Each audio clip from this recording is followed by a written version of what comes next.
Hi, Aditya here, and today we are talking about time and our dependency on it. How it's actually a sham, but not in the way you think, and also how it's actually very easy to come out of it. Roll the intro. See beyond the superficial, diving deep, psychological info will help us to grow. So let's interpret the nonsensical. Before we get into the dependency part, let's talk about what time is, i.e. the definition of time we are going to be using in this video. If I were to ask you right now, what do you think time is? What's the definition of time? You'd probably say something along the lines of the indefinite continued progress of existence and events in the past, present and future regarded as a whole. That's time.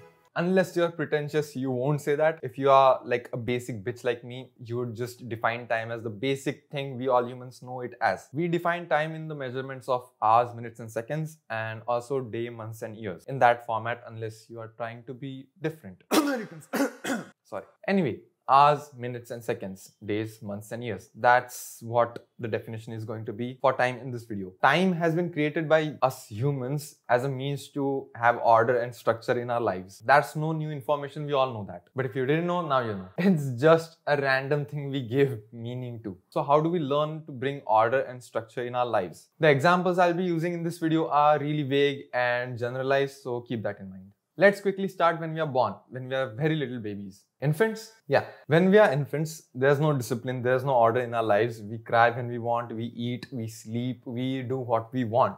Infants are literally the most selfish beings of us all because they're dependent on parents to survive. Dependency in of itself is a whole different topic which we can talk about in future videos, so subscribe for that. This video is just going to be related to time. Dependency on time, to be precise. As infants, we don't have the metabolism to sleep through the night, so we have to be fed every few hours. Then as we grow a little older, we start getting into the sync of the day and night cycle. That day is when you are supposed to be awake and night is when you're supposed to be sleeping. Then school happens. I'll speak for myself over here. I woke up at 6, the bus came at 7:30. At 10 o'clock, it was like a short break, the breakfast break. 1 p.m. it was lunchtime. I got home at 2:33 when I actually had my lunch, watched some TV, went out to play, got back home and had dinner, did some homework, went to sleep by 10.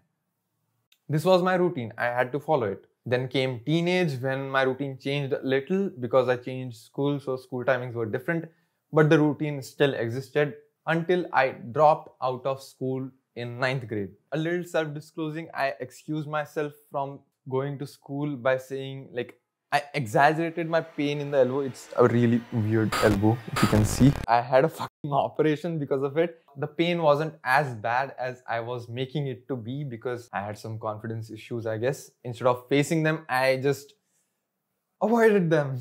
That's not funny. During that period of my time, I went 30 hours, 40 hours sleeping. My day-night cycle was completely ruined. Here's what happened. I dropped out of school, so the routine, the discipline I had, it completely broke. I didn't need to do it. So I didn't do it. And I felt depressed because of it. And because I felt depressed, I didn't want to do it even more. I didn't do it. I felt depressed. It was a vicious cycle. I just kept on going and going. I was dependent on time, the discipline of waking up early. Or was I? Is it possible that the discipline I had wasn't the time necessarily? The time was just one aspect of it. The bigger aspect was that I was spending my time in school with my family, doing work, playing, watching TV, playing my guitar. I feel like yes, because those little things were my day. That was my goal every single day. It all happened to be in a certain amount of time, but the time isn't the point. Is the fact that I was doing something in that time. So let's ask the question here. Why do we rely on time instead of goals or progress daily or small steps every day? Why do we wait for the right time? Before I expand that idea, if you say you don't rely on time, I won't make any generalized assumptions about you or anyone, but I'll just ask you a question. Why do you think people wait an entire year before applying or starting to apply the resolutions they made? What's the point of resolutions exactly? I still don't know. Why would you wait an entire year and start doing something from the next year, January month, when you can just do it right now? Why do we do that? And I'm not saying people do that. I also do that. At least did to some degree. Okay, fine. Call me a hypocrite and move on. Why do we have this thought that, oh my god, I was supposed to sleep at 10 p.m. but it's 10:15 because I was watching some TV show. Let's just watch 2 more episodes and sleep at 11 because that's the perfect number, 11 o'clock instead of like 10:15. Why do we say that instead of just saying, okay, let me just waste another 45 minutes instead of just going to sleep right now? Is it because we want to feel good about ourselves? We know we will justify our actions no matter what. Even if we are lying to ourselves, we want to justify our actions. Time is a human construct, 10 p.m. or 11 p.m. If you're done by 10 p.m. with the entertainment and all your work from the day, why are we justifying the next hour in our mind? Don't give me the superficial answer that, you wanted to do it, or you were intrigued by the show, or you weren't sleepy, or you're free tomorrow so you can stay up at night. They are all justified. I'm not talking about right and wrong here. Even I do them. But I want to go deeper. I want to understand what exactly drives us to justify those actions and those thoughts. Can we all agree that we have some level of victim mindset in every one of us? The topic might feel a bit of a tangent, but I promise you it's not. So let's ask ourselves, is our first instinct always to blame something when anything goes wrong in our life? Okay, so like the small example, okay, I kept these scissors on the edge of the desk and I was reaching for something and I dropped them. My first instinct will be and have been, why did I keep it on the edge of the table? I'm instinctively blaming my past self, something out of my control, for keeping it on the edge instead of just saying, okay, I should be more aware of my surroundings. We have a tendency to be a victim and blame external factors. I'm not saying rightly or wrongly. I'm just saying that we do that. do. So getting back to the previous question, why do we rely on time instead of our goals and the small steps and progress daily? If you have been paying attention, I am pretty sure you know what I'm going to say, because time is an external factor. We are the victims of time. It's putting blame on external factors and getting rid of any single responsibility you might have, just for the sake of feeling good in the moment. This little thing we call time, it messes with our brains so much. It messes with the goals we have for our lives. We are so afraid to follow our dreams and passions, so afraid of failing that we don't even try. It's called a defense mechanism. Rationalization, denial, projection, probably rationalization in this context. I really don't think I want to talk about defense mechanisms. I'll tell you why, but maybe I can phrase it a little better.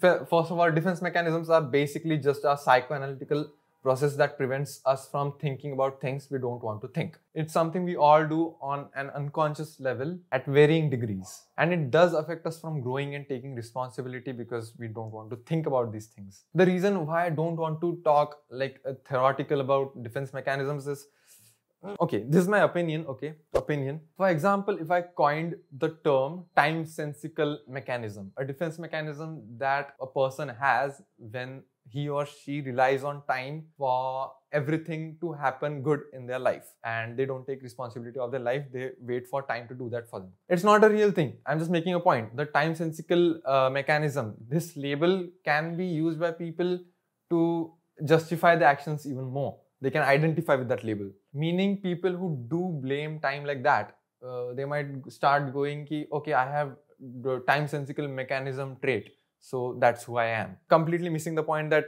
it's actually, you can get out of that. Okay, opinion over. Now let's try a different perspective of my opinion. It's also possible that once people know about defense mechanisms and what they are, and once they can see these things in themselves, they can overcome them. If people do want to overcome these defense mechanisms, I mean, there's a lot of information on the internet right now.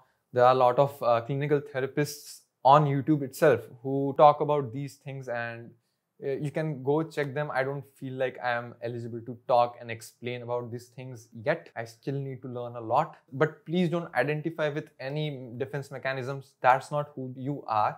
That's just something you can overcome. Also, if you are looking to overcome these things, please try therapy as well, because that will be a good support for you to overcome these defense mechanisms. That's from my personal experience. Time is given way too much importance. If we know ourselves, we don't really need to be relied on time. Yes, time is important to discipline ourselves and help us get into a routine and whatnot. But why are you getting in a routine? Why are you getting in a discipline? It's because you are trying to achieve some goals. If you have your own goals, your own goals that are not influenced by others, that others saying that you should wake up early, you will feel better, you should do this, you should do that. Not that.